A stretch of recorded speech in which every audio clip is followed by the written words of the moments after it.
नमस्कार मित्रांनो, इन्व्हेस्टमेंट माहिती यूट्यूब चॅनलवर तुमच्या सगळ्यांचे स्वागत आहे.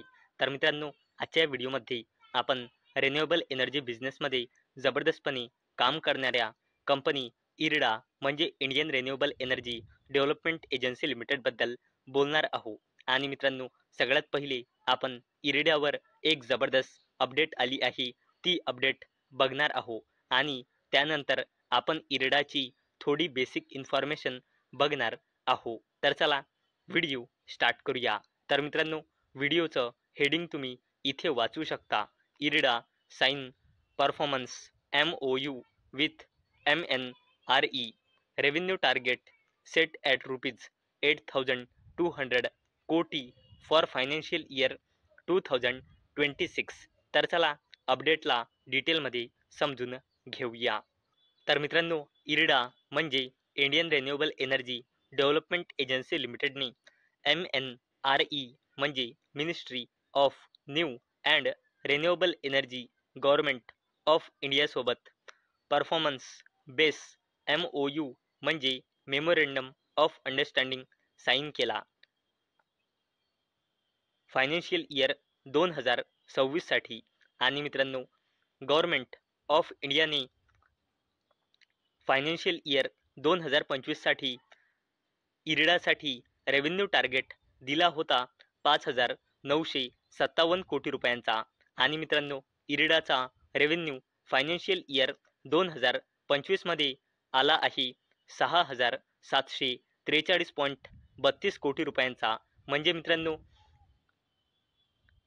गव्हर्नमेंट ऑफ इंडियाच्या रेव्हेन्यू टार्गेटला इरडाने बीट केला आहे. इथे तुम्ही बघू शकता, हा जो आहे हा गव्हर्नमेंट ऑफ इंडियाने टार्गेट दिला होता की फायनान्शियल इयर 2025 मध्ये एवढा 5,957 कोटी रुपयांचा रेव्हेन्यू इरडाचा येईल, जो ॲक्च्युअलमध्ये फायनान्शियल इयर 2025 मध्ये इरडाचा रेव्हेन्यू आला आहे तो आहे 6,743.32 कोटी रुपये. आणि मित्रांनो, आता फायनान्शियल इयर 2026 साठी गव्हर्नमेंट ऑफ इंडियाने रेव्हेन्यू टार्गेट दिला आहे 8,200 कोटी रुपयांचा. आणि मित्रांनो, आता फक्त क्वार्टर वनचे म्हणजे इरडाच्या क्वार्टर वनचाच अपडेट आला आहे.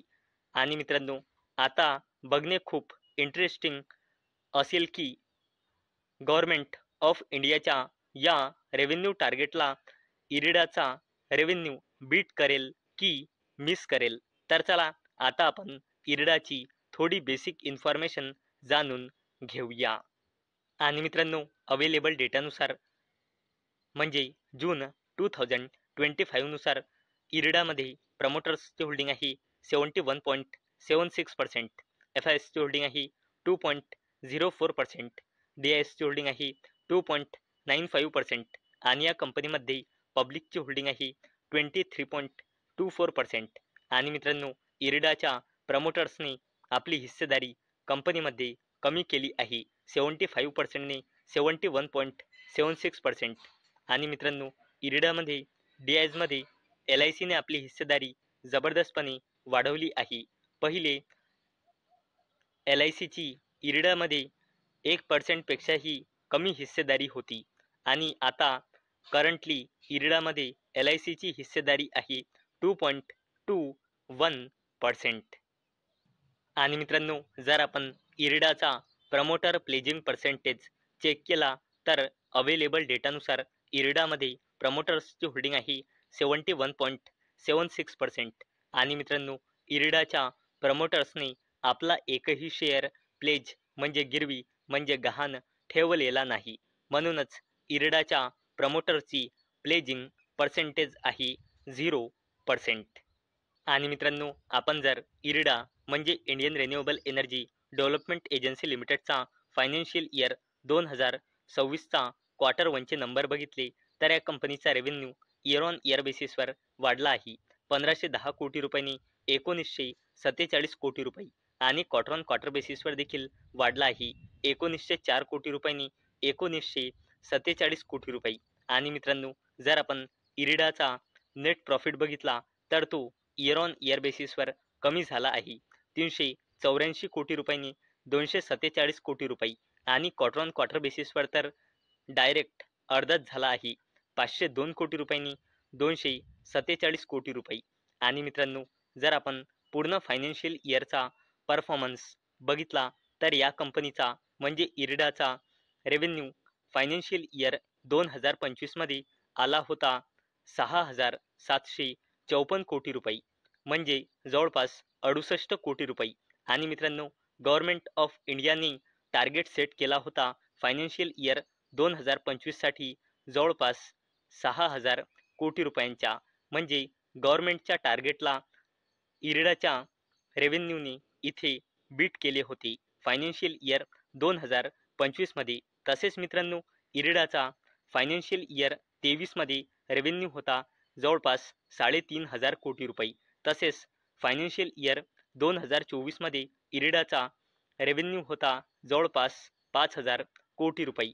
आणि मित्रांनो, जर आपण इरिडाचा नेट प्रॉफिट बघितला तर तो फायनान्शियल इयर 2023 मध्ये होता 865 कोटी रुपये. तसेच इरिडाचा नेट प्रॉफिट पूर्ण फायनान्शियल इयर 2024 मध्ये होता 1252 कोटी रुपये. आणि मित्रांनो, इरिडाचा पूर्ण फायनान्शियल इयर 2025 मध्ये नेट प्रॉफिट होता जवळपास 1700 कोटी रुपये. चला मित्रांनो, आता आपण इरिडा म्हणजे Indian Renewable Energy Development Agency लिमिटेडची कन्सॉलिडेटेड बॅलन्स शीट बघणार आहोत. तर मित्रांनो, इरिडाचा रिझर्व अँड सरप्लस लगातार वाढत आहे. पहिले होता 2,211 कोटी रुपये, नंतर 5,871 कोटी रुपये आणि करंटली इरिडाचा रिझर्व अँड सरप्लस आहे 7,500 कोटी रुपयांपेक्षाही जास्तीचा.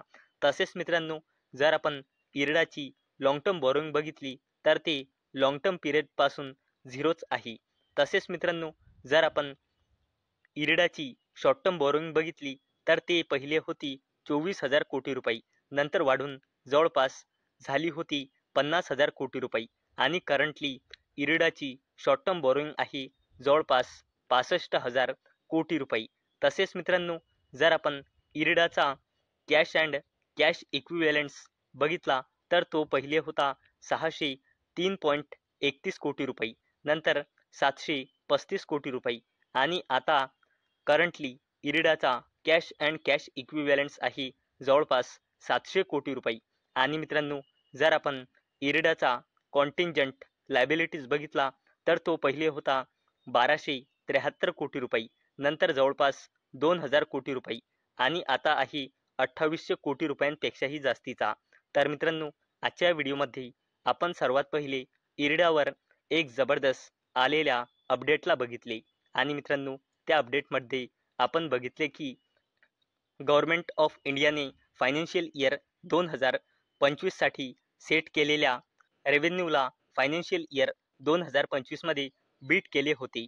आणि मित्रांनो, आता गव्हर्नमेंट ऑफ इंडियाने इरिडासाठी फायनान्शियल इयर 2026 साठी 8,200 कोटी रुपयांचा रेव्हेन्यू टार्गेट ठेवला आहे.